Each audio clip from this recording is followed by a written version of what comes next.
எல்லாருக்கும் praise Lord dear brothers and sisters. இந்த நாள் நம்ம தியானிக்க போற தேவ வார்த்தை என்னன்னு பாத்தீங்கன்னா லூக் சாப்டர் 19 verses 9. அங்க என்ன குறிப்பிடப்பட்டிருக்குன்னா இயேசு கிறிஸ்து சொல்றாங்க, இன்றைக்கு இந்த வீட்டுக்கு ரட்சிப்பு வந்தது, ஏனென்றால் இவனும் ஆபிரகாமுடைய குமாரன் தானே அப்படின்னு சொல்வாருங்க. அப்போ இந்த வசனம் யாரை பத்தி சொல்லப்படுதுன்னு பாத்தீங்கன்னா இந்த லூக் 19 சாப்டர்ல இருந்து ஒரு 10 verse வரைக்கும் நீங்க பாத்தீங்கன்னா சகேவை பத்தி குறிப்பிடப்படுதுங்க. சகேவு அந்த குள்ள மனுஷன் ஒரு டாக்ஸ் கலெக்டருங்க, ஒரு பாவின்னு சொல்லப்பட்டதுங்க. அவர் இயேசுவை பார்க்கறதுக்கு வாஞ்சா ஆசியா மரத்து மேல ஏறினாருங்க. அவர் வீட்டுக்கு வந்து இயேசு கிறிஸ்து வந்தாருங்க. அவர் இன்வைட் பண்ணாரு, இயேசு கிறிஸ்து வந்தாருங்க சகேவு வீட்டுக்கு. சகேவு வீட்டுக்கு இயேசு கிறிஸ்து வந்த பிறகு அவரு தன்னுடைய மனசுல இடம் கொடுத்தாருங்க. சகேவு வெறும் அவங்க வீட்டுக்கு வர வைக்கல, தன்னுடைய இருதயத்துல இடம் கொடுத்தாருங்க. நம்ம பல மணி நேரத்துல நம்ம என்ன காரியம் பண்ணுவோம்னா வந்து ஒரு பைபிள் வசனம், ஃபார் எக்ஸாம்பிள் ஒரு லார்ட் இஸ் மை ஷெப்பர்ட்னு வச்சுங்களா, வெறும் ஒரு கீ பஞ்சா ஒரு சவுத்துல தொங்க ஒரு பொருளா என்ன உள்ளத்துல இருக்காது, அது நம்ம மனசுல இருக்காது, வெறும் ஒரு வேடிக்கை பொருளா மாத்திரமே அந்த வசனத்தை வச்சுன்னு இருப்பாங்க.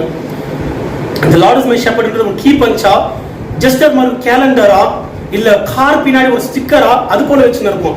சொந்த நம்ம மனசுல ஏத்துக்க மாட்டோம், அது உள்ள நம்ம அதை விட்டு கொடுக்க மாட்டோம். அந்த வசனத்துக்கு கர்த்தர் தான் மேய்ப்பரா இருக்கிறாரு, அவர் தான் எனக்கு எல்லாம், இஸ் மை ஷெப்பர்ட், நான் கவலைப்பட மாட்டேன், அதை ஏற்றுக்கொள்ள மாட்டோம். ஆனா சகேவு இங்க பாத்தீங்கன்னா தன்னுடைய வீட்டுல இடம் கொடுத்து இயேசு கிறிஸ்து சீஃப் கெஸ்டா வர வச்சு அவன் வீட்டுல மாத்திரம் இடம் கொடுக்கல, தன்னுடைய இருதயத்துல இடம் கொடுத்தாங்களாம். அப்ப இயேசு கிறிஸ்து வந்து அவங்க வீட்டுல இருக்கும் போது தன்னுடைய இருதயத்துல இடம் கொடுத்ததுனால அதுக்கான ரிசல்ட் வந்து சகேவு சொல்றாங்க.